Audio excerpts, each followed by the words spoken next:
Today we're going to talk about my 3-step secret to consistent strength gains, which has helped me build up to a 350 squat, a 265 pause bench, and a 405 deadlift in the past. And we're going to use those same principles, the same 3 steps to build my strength here in the home gym after taking a year off from lifting anything over 30-pound dumbbells, which was a grave mistake of mine. But hey, you live and you learn, and then you get loves. We actually get pull-ups because it's a better brand. Anyway, we're not starting diaper wars here on this channel. Okay, this is getting a little weird. So we're going to focus on strength gains and talk about what I did to get stronger in the past, but also what I'm doing right now, which just happens to be the same thing. So if you need to get stronger too, follow the principles inside the video. And we're also going to talk about my workouts from the week, so you can follow along with that, see how we're progressing, and go over these strength tips at the same time. So first thing first is the push day workout I did. Starting it off as always with some bench press, doing some mostly pause reps.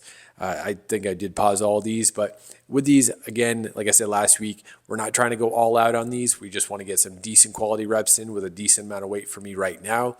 Push it a little bit by a little bit, because the main focus for me right now is overhead press. And then you might be wondering, well, why aren't you doing that exercise first? For whatever reason, I need to do bench press first so I can wake up everything, like this, get the CNS firing before I can do anything with overhead press, because I did try doing it first for a couple weeks and it got worse. It just straight up got worse. So yeah, just keeping these decent reps in place and then moving on to the overhead press. And if you didn't see last week's video, I did a weird technique, which is not one of the secrets to strength gains that I'm about to talk about, but it is just definitely helping me by putting heavy weight on me before doing the overhead press, which you're going to see in just a second here, which I held 155 here for just a second, put it back on the rack, and then got to my working sets. Anyway, what we're going to talk about here is the first thing for gaining consistent strength, which is pushing for reps and then pushing for weight. A lot of programs out there are like, oh, just add 5 pounds every week or every session that you do the same exercises. And that just gets to be a lot after a while. Like there's a point on, for example, the overhead press. Maybe I could add 5 pounds a week from the bar up to maybe, I don't know, 105 pounds until I start to lose a few reps at my current stage. And then what do? You deload, you try to push again so you can get sets of 5, and then you hit a wall and you do it again. And you know how I know is I've done this approach before, especially for overhead press. I did it for all the big lifts there, and overhead press hit a wall. So in my case, I'm pushing for reps first, and then I'm pushing to increase the weight instead of just trying to do the static sets. And it does help quite a bit, because if you're able to add 2 reps, typically speaking, you're able to add 5 pounds and get similar reps. So that's the approach there. For any of my accessories, I don't really care all that much. All I want to do is really put a good amount of stress on the muscle, and just by doing enough reps to do so without going so crazy that I'm doing like 30, 40 rep sets, because that just fatigues you without a whole lot of extra benefit. But anyway, yeah, you push to add reps first, and then you add weight, and then you repeat the process over and over again. And if you think about it this way, it's like work in a rep range, like that classic 8 to 12 rep range. You do a weight you can do for 8, and then you push it up to 12 over a week, 2 weeks, 3 weeks, however long it takes. And then you increase the weight and do that again and again. And you can get some pretty good strength gains with that. And also it's not stressing your body so much, because by the time you get those 12 reps, your body's a lot more used to handling that weight. So when you increase the weight, it's not going to seem like that much of a jump, because you've really handled that previous weight so well. So that's one thing you can do. And that's really the primary thing, at least for all the programs I write, just push the reps first and then add weight. The next thing to do is actually what I'm doing here right now. You're seeing my workouts on the screen, and there are 2 reasons why I record workouts. First thing is, as you look at the workouts on video, you can see where to improve your technique. You can see what needs changing, if it's like your knee positioning on the deadlifts that you're about to see. No, these are not deadlifts. These are barbell rows, because we're on pull day now.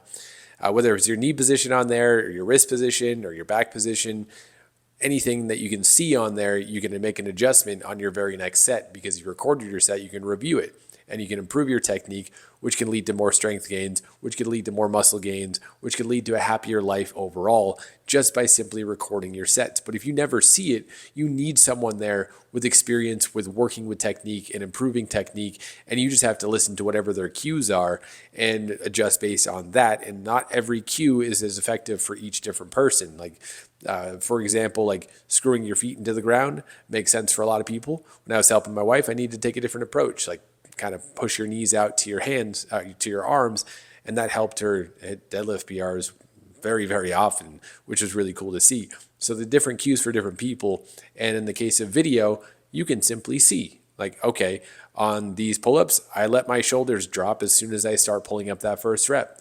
It is better than it was last week, but it's still something I need to improve, keeping those shoulders from dropping too much and putting a lot of stress on the shoulder joint that's unnecessary for a pull-up. But that's just another example. And another thing you can see with recording your workouts is you can have visual proof of where you were at one point. So for the sake of example, like the intro of this video, you can see me doing the heavier lifts. To be fair, I was 205 pounds in that video, but you can see that. But you can also look back and see how far you've come in terms of maybe like 3 months ago where you were.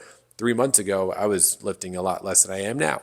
And 3 months from now, I'll be lifting a lot more than I am now, if that makes any sense at all. But you can just have a visual documentation of your progress, which is really, really cool to see. You can also see how your technique has improved over time or anything else. Like, it's just documentation. It's super, super cool in order to have that. And then the other thing I wanted to bring up, the third secret to consistent strength gains, is very simple. You can push a lot harder than you think. This is something I've come to terms with the overhead press. If you've seen some of my older videos, like from a couple months ago on the overhead press on like Instagram or TikTok or wherever else, you'll see that I just straight up give up when it gets hard. Like, I push halfway up, it seems to not really want to move, and then I drop the rep, and it's just like, okay, that's the set. And not to say you can't make progress with getting kind of close to failure. You absolutely can. But if you push harder, you're going to get closer to failure, if not to failure, to like actual failure. And you're going to pretty much maximize the amount of muscle you can build off of that one set. So it's worth pushing hard, but you also have to figure out the balance, because going to failure increases fatigue. So you get tired, it takes longer to recover, and the rest of your workout after a true failure set, it just isn't quite as good. So you got to find that like middle ground where it's like, well, do I get close enough to failure while I actually truly push hard? And then also enough to, have energy for the rest of the workout and be able to like sleep and like live a normal life because you're not so beat up from the workout. But yeah, just finding that balance is a good thing to do.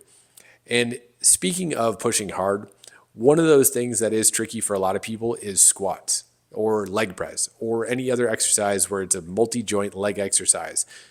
The reason I say that is on this particular set, I was a little frustrated the morning of this workout, because I wasn't really at my best. I slept in a little bit later. I was slower to move. I had less awake time between when I got up and the time I started my workout. And I just didn't have the power output that I would have had I, took a little bit longer to get in there, maybe had a little light snack to kind of get a little glucose going in the system. And I just didn't perform the way I had wanted to. However, looking back to how I did this set, my last rep wasn't that slow. I probably could have done 3 more reps if I just, decided to. And especially with squats and those heavy compound leg exercises, your legs are almost never the limiting factor. It's almost always in the back, or in some cases the knees, or some cases like even the upper back, not just the lower back, that fatigue out before your legs are actually tired.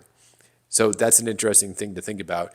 If you were to give yourself enough time in between each rep, you could probably double your reps in a lot of cases. Of course, it depends, always. The answer to all fitness is it depends, but you probably could.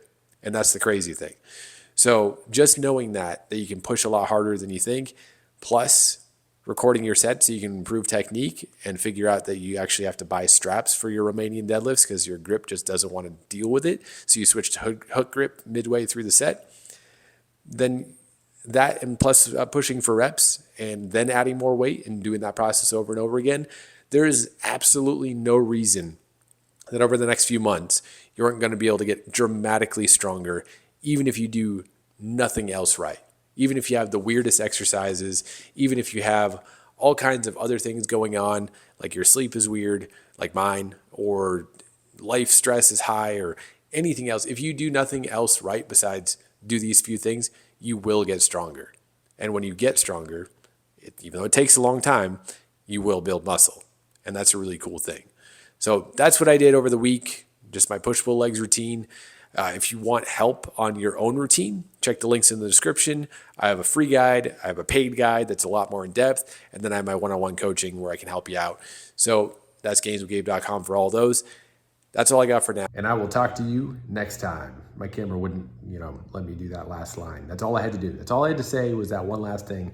The camera's like, oh, you have no storage left. So that's that. Thanks so much for being here. See you next time.